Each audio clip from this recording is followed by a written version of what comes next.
dari Universitas Halu Oleo. Silahkan. Bismillah.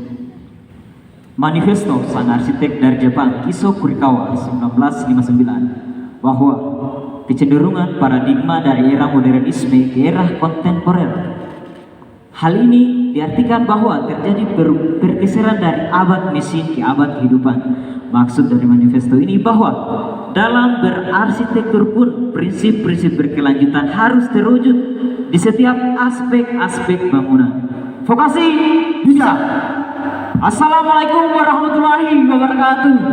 Waalaikumsalam warahmatullahi wabarakatuh. Om Swastiastu, Namo Buddhaya, salam kebajikan dan salam sejahtera untuk kita semua.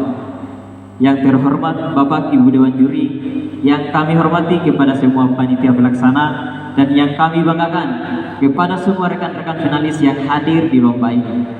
Perkenalkan, kami dari tim Top Universitas Halu Oleo. Saya atas nama Idam Halim dan rekan saya Gilang Saputra Dapa, dan dosen bimbing atas nama Bapak Muhammad Zakaria Umar. Judul karya tulisnya kami adalah Inovasi Toilet Portable Berdinding Kulit Sekunder Limbah Kulit Kerang Kaladue Anadara Grandis yang ramah lingkungan. Lanjut. Bab 1, pendahuluan. Lanjut. Latar belakang. Lanjut. Ya, Bapak Ibu Dewan Juri yang kami hormati, inilah peta Sulawesi Tenggara yang terdiri dari beberapa kabupaten, antara lain Kabupaten Konawe. Dalam menjalankan roda pemerintahan Kabupaten Konawe, fokus pada visi misi daerah. Penulis ikut menyukseskan program pemerintah Kabupaten Konawe tentang permukiman yang ramah lingkungan. Lanjut. salah satu desa di Kabupaten Konawe adalah Desa Lepe. Desa Lepe terletak di Jalan Poros Kendari Konawe, Kecamatan Soropia, Kabupaten Konawe. Desa Lepe merupakan permukiman nelayan yang dihuni oleh masyarakat etnis Bajo. Masyarakat tersebut cenderung masih memiliki kesadaran yang rendah terkait tempat yang layak buang air besar. Lanjut. Berdasarkan data BPS tahun 2020, di Kecamatan Soropia terdapat terbanyak penderita penyakit diare yang dilayani menurut jenis penyakit pada tahun 2019.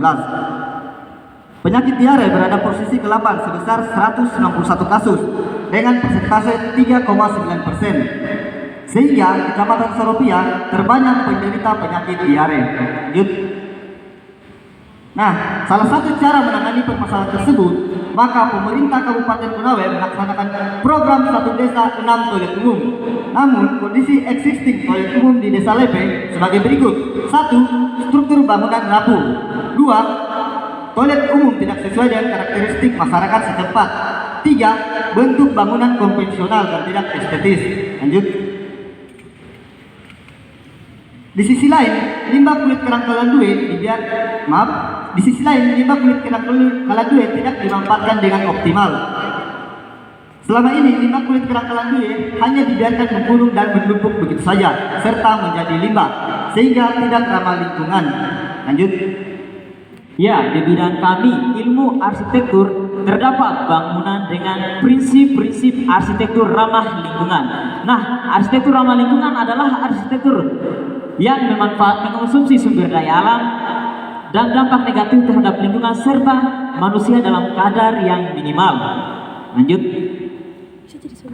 Oleh karena itu, penulis yang kreatif dan inovatif bertanggung jawab mendampingi masyarakat Desa Lepe, Kecamatan Soropia, Kabupaten Konawe dalam mendesain toilet portable yang ramah lingkungan.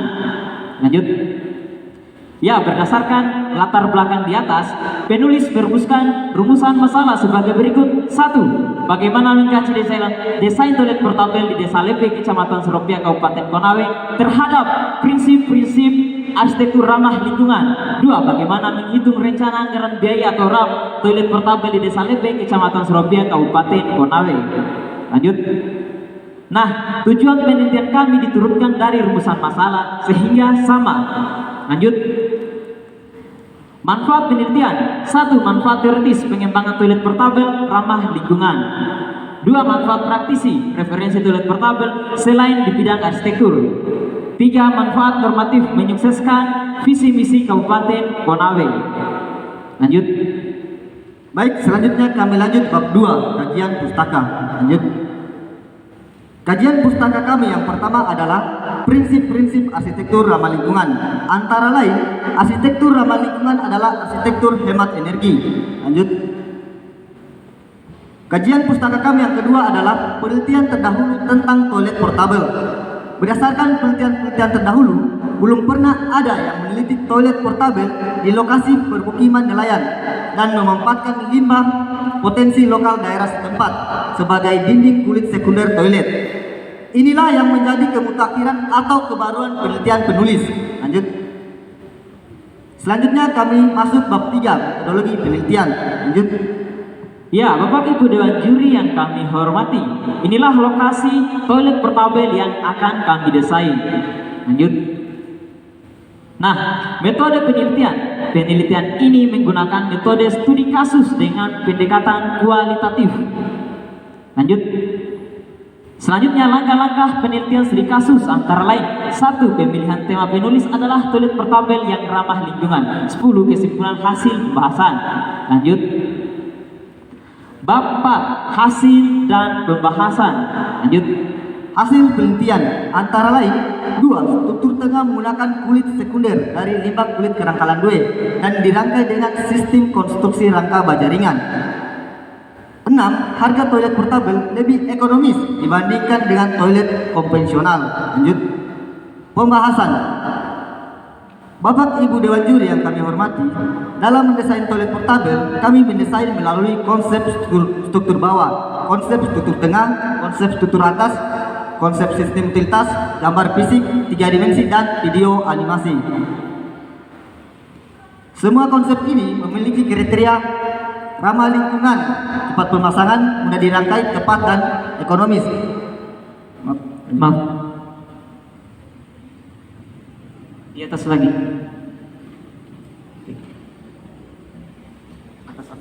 Atas.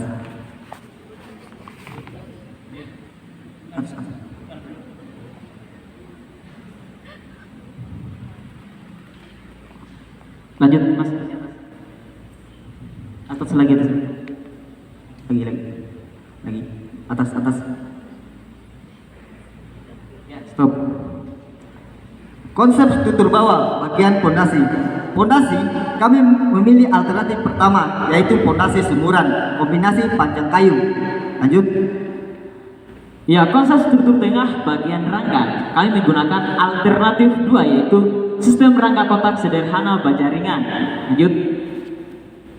Nah, konsep struktur tengah bagian dinding, kami menggunakan alternatif 1, yaitu dinding limbah kalandue kombinasi fiber.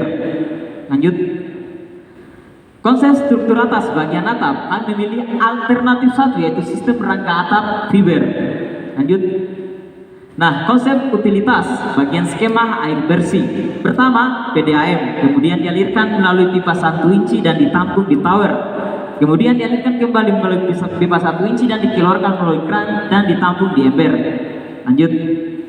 Konsep sistem utilitas, skema utilitas air urin dan cebok, yaitu pertama jamban, lalu dikeluarkan melalui lalu dialirkan melalui pipa 3 inci, lalu ditampung ke tabung grey water. Setelah itu dibuang ke laut dalam keadaan bersih. Lanjut. Skema utilitas air kotor atau tinja, yaitu pertama jamban, lalu dialirkan melalui pipa 6 inci, lalu ditampung ke bak tinja. Setelah itu diambil dan langsung dimanfaatkan sebagai pupuk. Lanjut. Selanjutnya gambar fisik. Inilah Dena toilet portable. Pada Dena, kami memperlihatkan 3 lubang pembuangan, yaitu 1. Lubang pembuangan air urin, 2. Lubang pembuangan tinja, 3. Lubang pembuangan air cebok atau membasuh. Lanjut. Inilah potongan toilet portable. Pada potongan, kami memperlihatkan bak tinja yang berukuran 1,5 kali 0,8 kali 0,5 meter. Dan dalam waktu tertentu akan diambil dan langsung dijadikan sebagai pupuk. Lanjut. Ya, Bapak Ibu Dewan Juri yang kami hormati, inilah tampak depan dan belakang toilet portable. Pada tampak ini kami memperlihatkan tangki septic grey water. Tangki septic ini berisi lapisan-lapisan penyaring dan berlubang sehingga grey water aman terbuang ke laut. Lanjut. Nah, inilah tampak samping kiri dan tampak samping kanan toilet portable. Pada tampak ini kami limbah kulit kerangkalan due sebagai dinding sekunder yang diberi kawat. Lanjut. Inilah kondisi existing toilet sebelum didesain. Terlihat rapuh sehingga tidak aman.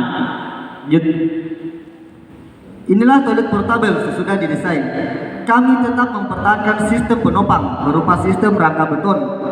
Warna toilet kami menggunakan warna merah jambu dan abu-abu. Warna ini merupakan warna modern sehingga desain terlihat kekinian. Lanjut. Inilah tampak belakang toilet umum. Bentuk bangunan konvensional dan tidak estetis. Lanjut.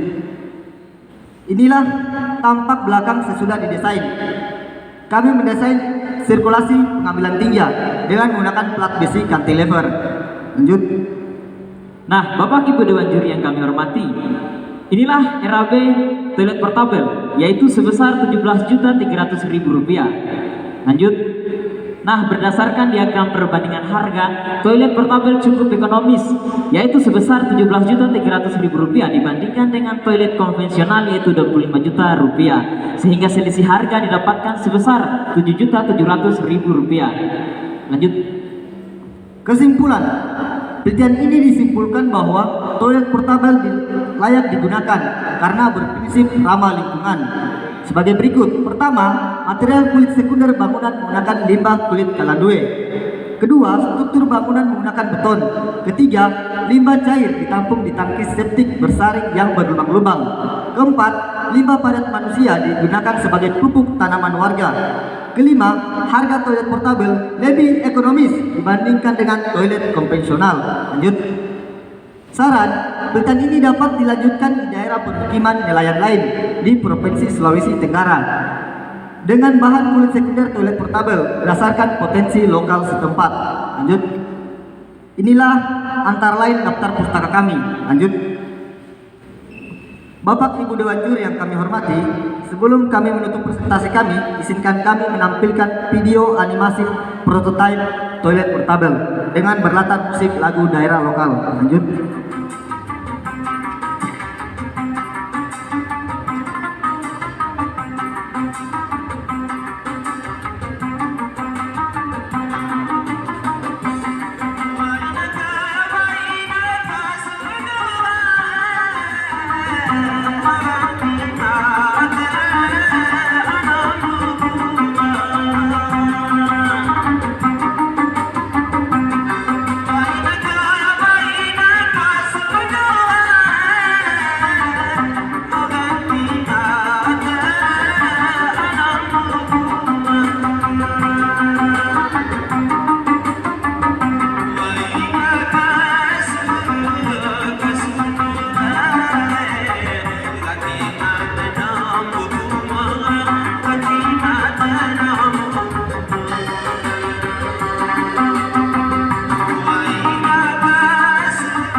Lanjut. Itulah presentasi kami. Selanjutnya kami kembalikan ke MC. Terima kasih. Sama-sama luar biasa sekali. Kita lanjut aja ke sesi tanya jawab langsung ya Kak, yang akan diberikan oleh Dewa sendiri. Silakan Dewa. Assalamualaikum. Waalaikumsalam warahmatullahi wabarakatuh. Kiran dan Adam Idan. Iya betul Pak. Dari Universitas Halu Boreo Kendari. Saya juga punya teman di daerah, tapi di daerah Pulau Bunton. Ya. Oh iya. Jadi saya tahu perjalanannya mungkin agak lumayan ya, apabila menggunakan jalur laut apalagi ya. Iya betul Pak. Ingat pakai deh. Ini inovasi mungkin sangat mungkin bermanfaat sekali ya bagi masyarakat sana, khususnya yang membutuhkan salah satunya adalah untuk pembuangan limbah ya, pembuangan limbah rumah tangga dan sebagainya. Nah, ini kenapa Anda berpikir secara inovatif menggunakan yang kita sebut tadi adalah bahannya pengganti fiber atau pengganti semen ya? Iya betul Pak. Apa alasan saudara menggunakan bahan tersebut? Iya, izin menjawab Bapak Banjuri. Nah, berdasarkan kondisi existing sebelumnya bahwa toilet portable itu tidak difungsikan karena kelebihan beban di atasnya menggunakan dinding dari dinding bata. Nah, pada kondisi itu tidak terjadi kegagalan struktur, artinya tidak difungsikan. Maka kami melakukan atau memberikan solusi bahwa harusnya untuk beban atas lebih ringan. Nah, kami berpikir bahwa fiber ini paling cocok untuk digunakan karena ringan untuk digunakan dan tepat. Nah, di daerah tersebut di Desa Lepe Kecamatan Seropia bahwa masyarakat punya keahlian dalam merangkai fiber ini. Begitu Bapak. Jadi jika Anda hitung atau mungkin Anda sudah kalkulasikan kebutuhan bahan bakunya sendiri, kira-kira membutuhkan berapa banyak bahan yang Anda sebut sebagai kalandu itu untuk satu toilet portable? Untuk kuantitasnya Pak, kami belum melakukan penelitian sebanyak toilet portable itu menggunakan berapa kerang kalandue. Tapi kami memperkirakan itu sekitar 300-an Pak, 300-an buah.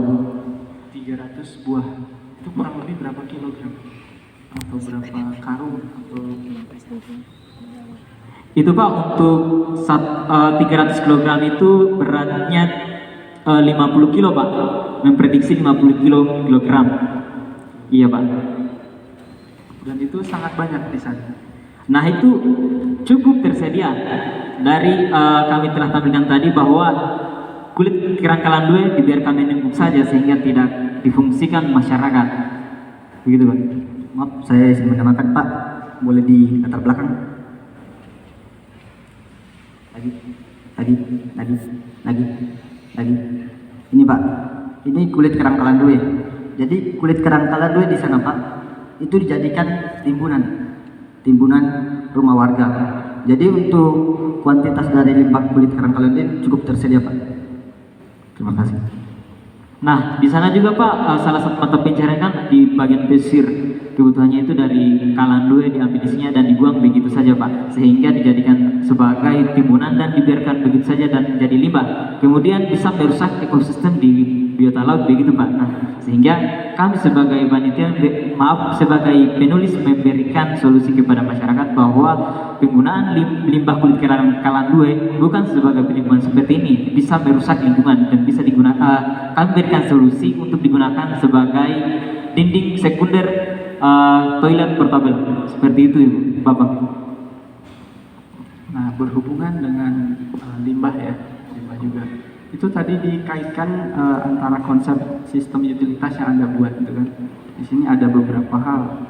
Ketika sudah masuk sapi tank itu akan dibuang ke laut. Itu apakah semuanya ataukah hanya residunya Atau tadi ada juga dimanfaatkan sebagai pupuk. Nah, pupuk apa yang dimaksud digunakan selanjutnya? Itu mungkin. Baik, terima kasih Bapak atas pertanyaannya. Pertama, yang dijadikan pupuk itu adalah tinja. Tinja. Nah, tinja ini itu ditampung ke bak tinja di bawah toilet portabel.